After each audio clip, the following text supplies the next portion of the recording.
Hello everybody, this is JT Productions and welcome back to another 2023 preview and prediction video. Today I'll be doing the Pitt Panthers. Let's get into it. Well, last year Pitt had 9 wins with really a revolving door at quarterback early in the year.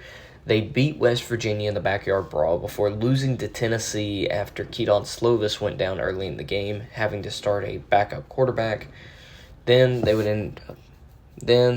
their only other losses that year were to Georgia Tech in a blunder, at Louisville, and at North Carolina. Besides that, they beat Duke, which was a big win for them, which is crazy to say, before beating UCLA in their bowl game. So, a little bit of a rocky start to the season because of injury before finishing it off pretty good, which Pat Narduzzi has been doing well over the past couple of years. Heck, in 2021, he won the ACC with Kenny Pickett and all those players on that team. But you got to have talent to win games like this. And Keaton Slovis, who was the quarterback that started last year, is gone. He transferred to BYU. Well, who's going to be your quarterback this year? Well, let's look at the roster and find out. You have redshirt senior transfer quarterback Phil Jurkovec coming in from Boston College. Whenever he was healthy, Phil Jurkovec looked like a potential NFL caliber quarterback. He was very good for Boston College when he was healthy, but that was a big if and asterisk beside that. Running back, you had Rodney Hammond. You had Derek Davis transferring in from LSU. Wide receiver, you have Konata Mumpfield, who was looked at to be a good replacement for Jordan Addison when he left. Bud Means, Dejon Reynolds coming in from Florida. And at tight end, you have Gavin Bartholomew, who has been there for the past 2 years. So, the offense and the offensive line, pretty veteran.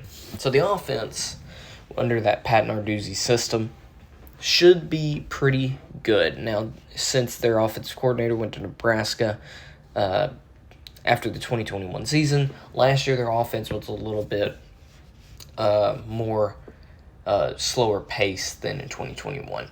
We saw more of a ground and pound type offense with Pitt last year, especially when their quarterback went down. So we'll see if they stick to that or if they want to do something different. Their defense, very similar to last year. They did lose Kalijah Cansey, so that's a big blow to them.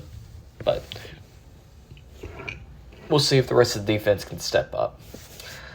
With that being said, don't see any noticeable names on this defense besides them being pretty veteran.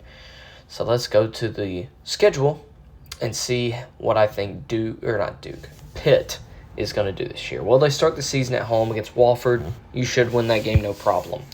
Wofford's a lower classification school. Unless you just absolutely crap the bed, you should be fine.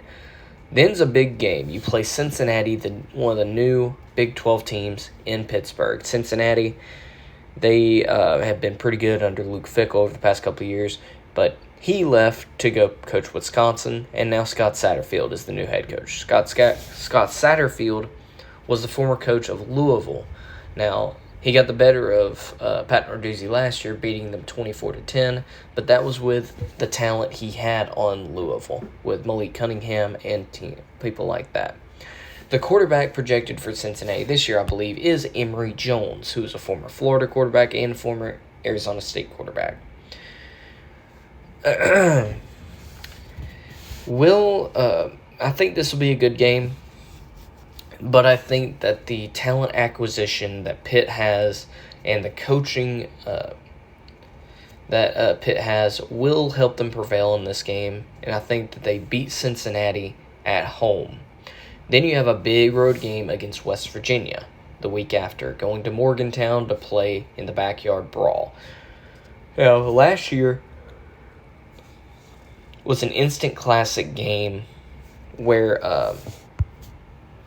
the Mountaineers JT Daniels threw a pass to a wide receiver that bounced off his hands and was picked off by Pitt, that was brought back for a touchdown that pretty much sealed the game. This year, I think it's going to be a little bit more lopsided in Pitt's favor. I think without JT Daniels and a good quarterback to help Neil Brown lead the team, I think West Virginia is going to lose this game by double digits. And I think Pitt goes to 3-0 after the win on the road at West Virginia. Then they come back home to play North Carolina. North Carolina, pretty good team last year, had 9 wins before losing their last 4 games to Georgia Tech, NC State, Clemson, and Oregon. Drake May's coming back. Their offense, they have a new offensive coordinator. Gene Chizik's back as defensive coordinator. Can their defense improve enough? I don't think at this point in the season it's going to be good enough. I think Pitt gets the win here over North Carolina to go to 4-0. Then they go on the road to Virginia Tech. Virginia Tech is a team that historically has been pretty good, but the past couple of years they've been absolutely terrible. They have head coach Brett Pry, who came in as head coach. He was a defensive coordinator at Penn State, and that's not going to help them because their offense even before that was terrible. And I think it's going to be the same way this year. So I think before the bye week, Pitt is 5-0. Coming out of it, they play Louisville, who has Jeff Brom coming in as their new head coach. Jeff Brom, he was a great head coach at Purdue. I've said this in every video that I've had Jeff Brom mentioned in. He led Purdue to the Big Ten championship last year. I think in the future he's going to have Louisville being one of the best teams in the ACC. However, at this point, I just don't think he has the talent acquisition there, even with the transfer portal. So I think Pitt, even especially with the bye week and it being at home, I think Pitt gets the win here. Revenge over Louisville. Then you play back-to-back road stretch against a tricky offense and a very talented team at Wake Forest and at Notre Dame. Now, I don't see you winning both of these games, and I could easily see you losing both of these games, but I'm going to pick you to win one, and I'm going to pick you to lose one. I think you win at Wake Forest with them not having Sam Hartman, breaking in a new quarterback, and with you having Phil Jurkovec, it's going to help a lot. But I do think you lose at Notre Dame. I just think that they're just a good bit more talented than Pitt at this point, and you having to play there does not help, especially with them having Sam Hartman. So I think you suffer your first loss and go to 7-1. After this, you play Florida State at home, which is not a good pick after you just lost to Notre Dame. You play Florida State, and Florida State has Jordan Travis. They have 6'5" and up wide receivers, and Johnny Wilson, Keon Coleman, stuff like that. Mike Norvell finally has his team playing to the potential that they've had. The defense with Jared Verse is going to be electric. I think you lose your second game in a row right here before playing a neutral site game in Yankee Stadium against Syracuse. And I think at this point, I think you're going to be in a little bit of a bad spot at this point, playing Syracuse under Dino Babers. They're not a bad team in the slightest. They're going to be looking to win games by any means necessary. Garrett Schrader, they did lose that running back that they had last year that was very good, but the defense I think is going to be improved, or not improved, but well, maybe improved, but about the same.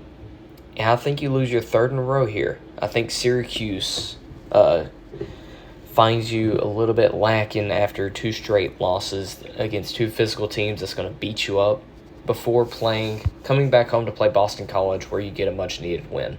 In Phil Jurkovic's revenge game, I think that he goes off against Boston College to get you to 7 wins before playing. Hold on. I missed one, dadgummit. Crap. No, I didn't. I about missed one. You're at 8 wins, sorry. You're at 8 wins. I think at this point, you're at 8 wins before playing at Duke. Now, Duke, they're not the Duke of past. I think that they're going to be a very good team under Mike Elko this year. And I think at this point in the season, you're just going to be physically drained. And I think Duke, being a very scrappy team, I think that they beat you to get you to 8-4. Not a bad year for Pat Narduzzi, and around what we expect from him. That 3-game stretch in the middle of the season, not ideal, but you got to 8 wins, and you can potentially go to 9 wins. So, anyways, thank you all so much for watching. I hope y'all enjoyed, and Go Dogs.